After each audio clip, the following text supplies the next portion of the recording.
Las escuelas lancasterianas, en México.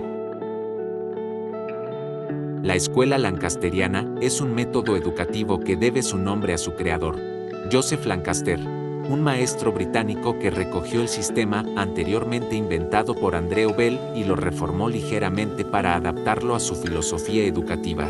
La escuela lancasteriana, o de enseñanza mutua, viene a apoyar la disminución de la fuerza del clero en asuntos del Estado. Su educación no se centraba en darse a conocer la Biblia y asuntos relacionados con la religión, sino buscaba enseñar a las personas sin importar la condición social o la edad. La decadencia de las instituciones pedagógicas. Como es de suyo explicable, la Guerra de Independencia trajo consigo una notoria desorganización política y social. Los establecimientos fundados o sostenidos por el clero decayeron como el clero mismo, que, por varios años después de la independencia, careció de jefes, ya que el más alto, que debía ser el arzobispo don Pedro Fonte, aún muchos curatos estuvieron acéfalos, y como los más inteligentes pastores de la iglesia casi no se preocupaban sino de la política, las aulas de los seminarios fueron menos concurridas y menos aptos sus educadores. Las misiones, en otro tiempo tan eficaces en los pueblos indígenas, decayeron porque se había enfriado el entusiasmo, hasta ser preciso que, desde el siglo XV y cada vez con menos recursos, los gobiernos las sostuvieran. En cambio, tan sólidas eran las restantes instituciones fundadas por la particular iniciativa, que resistieron largo tiempo. En esta degeneración, agravada por muchos individuos, capaces de regir hábilmente las cátedras, que preferían lanzarse al torbellino de la política, las grandes escuelas se sentían a veces abandonadas y acudían al gobierno para pedir la dirección y el apoyo pecuniario, en otro tiempo no necesitado, pues aunque desde el principio de la época colonial habían vivido bajo la influencia de los gobernantes, y sobre todo la experimentaron la Universidad y la Academia de San Carlos, que eran instituciones oficiales, por más que esta última refiera en parte su origen a 13,000 pesos suscritos de modo privado, no habían sufrido más que el patronato del pot. La enseñanza mutua según Bell y Lancaster. Pero los nuevos ideales que se mantuvieron durante esta etapa de transición produjeron, sin embargo, nuevas y oportunas instituciones, debidas en su mayor parte a la iniciativa privada, lo que, puntualmente, ocurría en México por esa época. El papel del maestro en las horas de clase se limita a vigilar la marcha del aprendizaje y a mantener la disciplina. Cada monitor tiene sus discípulos, de 10 a 20, que toman asiento en un banco, o que, como proponía Bell, deben formar semicírculo delante del monitor. Además de los monitores, hay en el aula otro funcionario importante, el inspector, que se encarga de vigilar a los monitores, de entregar y recoger de estos los útiles de la enseñanza y de indicar al maestro los que deben ser premiados o sancionados. La enseñanza, practicada en una sala espaciosa y convenientemente distribuida, facilita las tareas escolares que el maestro han planeado y explicado de antemano a los monitores. Con respecto a la organización de la escuela lancasteriana, hay que considerar 3 aspectos: material y mobiliario escolares, táctica y disciplina, y programa. Tocante al material y mobiliario escolares, la escuela lancasteriana poseía la plataforma del maestro, los bancos para niños, el telégrafo, los semicírculos, los encerados o pizarrones, los punteros, los travesanos y los cartelones. El telégrafo era una tablita apaisada en donde, a distancia, con signos convencionales, el maestro daba las órdenes a los inspectores y monitores en la marcha del aprendizaje. La táctica y disciplina se aseguraban por medio de celadores o instructores y monitores. El programa constaba de 3 asignaturas: lectura, escritura y cálculo elemental. Origen y auge de las escuelas lancasterianas.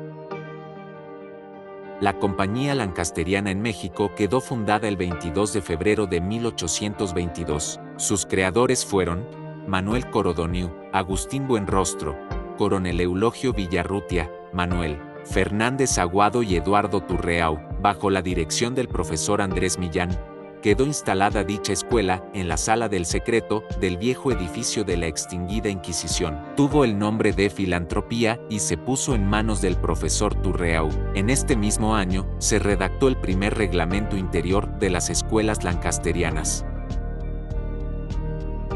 Más tarde le fueron donados a la compañía otros exconventos, como el de la Santísima y el de Tecpan de San Juan, así como superiores asignaciones en dinero a manera de auxilios. En 1840 ocupó la presidencia de la compañía don José M. Al fue el éxito de la compañía que, por decreto de 26 de octubre de 1842, fue erigida esta en Dirección General de Instrucción Primaria en toda la nación.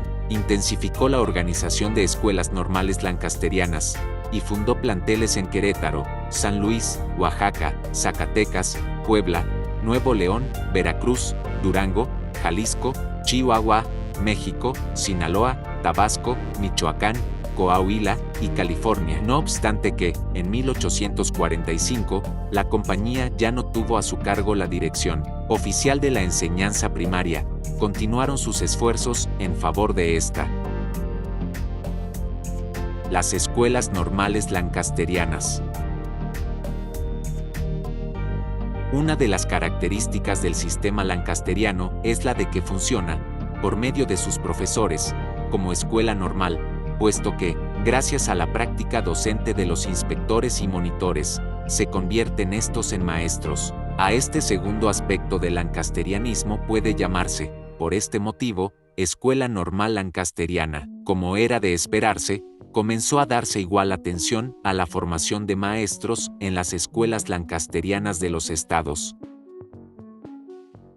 Manuel Orozco logró en breve tiempo aprender el método lancasteriano, en términos que mereció la aprobación y recibió el correspondiente diploma, que acredita su idoneidad para dirigir una escuela de enseñanza mutua. Con el tiempo, se pensó que la formación de los maestros, para este tipo de escuelas, fuera lo más completa posible. Su plan de enseñanza abarcaba lectura, escritura, aritmética, doctrina cristiana, catecismo político, elementos de urbanidad y gramática castellana. Hacia el año de 1867, hubieron de añadirse geografía, geometría y dibujo. La decadencia de las instituciones pedagógicas. Pero a pesar de los méritos contraídos, de su empeño y de su influencia, pues distinguidísimos ciudadanos se honraban perteneciendo a ella, llegó un momento cuya fecha la señala el año de 1870, en que empezó rápidamente a decaer, y esto por dos poderosos grupos de causas, unas intrínsecas y dimanadas del sistema mismo, recomendable y digno de aplauso ciertamente en su tiempo y en su época, pero ineficaz de todo punto para realizar y poder ser acomodado a los progresos de la ciencia pedagógica, a cuyo irresistible perfeccionamiento hubo de ceder y desaparecer, dejando no obstante la grata memoria de los muchos beneficios que a esa compañía debieron la niñez y la juventud, mucho tiempo confiadas a su solicitud. Así pues, la célebre y celebrada Compañía Lancasteriana, que aunque formada por iniciativa particular, recibió sin cesar los para entonces poderosos auxilios del gobierno, durante todo el largo período de su apogeo y fructuosos trabajos, ejerció funciones realmente oficiales, ya por la delegación de facultades del poder público o ya por propia autoridad, en los diversos estados de la República, en donde se habían fundado planteles de este tipo, sobrevivieron estos todavía algunos años. Para la doctrina y práctica educativas de esta época en México, el lancasterianismo era ya anacrónico. Juicio sobre la pedagogía lancasteriana. Hubo dos clases de escuelas lancasterianas, las que dependieron directamente de la compañía y las que funcionaron de una manera autónoma. Las primeras fueron más conservadoras, en su plan de enseñanza y en su organización. Las segundas se singularizaron por las reformas que llevaron a cabo, sobre todo por las nuevas materias de enseñanza que introdujeron. Ya hacia el año 70, La práctica docente de estos planteles se reveló muy estrecha de miras y muy pobre de principios. Castilla redacta una comprensiva exposición de la pedagogía lancasteriana y una concienzuda crítica de ella. Hace notar las ventajas de esta sobre el modo individual de enseñanza, pero sus desventajas respecto a los procedimientos simultáneo y mixto. Años después, el maestro Rebsamen formula la mejor apreciación sobre la doctrina y práctica de la enseñanza mutua. En vano se busca aún en asuntos muy elementales, en el cálculo, alguna explicación del porqué de tal o cual operación. En cuanto a la disciplina, era excelente, pero el fin supremo de la disciplina escolar, que lo constituye una verdadera educación ética y estética, y que consiste en que los niños aprendan a gobernarse a sí mismos, no pudo, ciertamente, lograrse por el abuso sistemático de premios, faltando el factor más importante, la dirección de un maestro cariñoso y verdadero psicólogo. Los monitores, investidos del mando en una edad precoz, se enorgullecían, se volvían déspotas para con sus compañeros de escuela y hasta para con los miembros de su familia. Como no entendían el espíritu de lo que tenían que enseñar, se apegaban a la letra, debilitaban en los niños todo sentimiento de independencia de carácter, exigiendo una obediencia ciega, el lujo de premios que se empleaban en vez de despertar una noble emulación, solo originaba la codicia en unos, produciéndose el completo embotamiento de otros. Es cierto, además, como dice Rebsamen, que la pedagogía lancasteriana se reveló como un mecanismo complicado poco fecundo.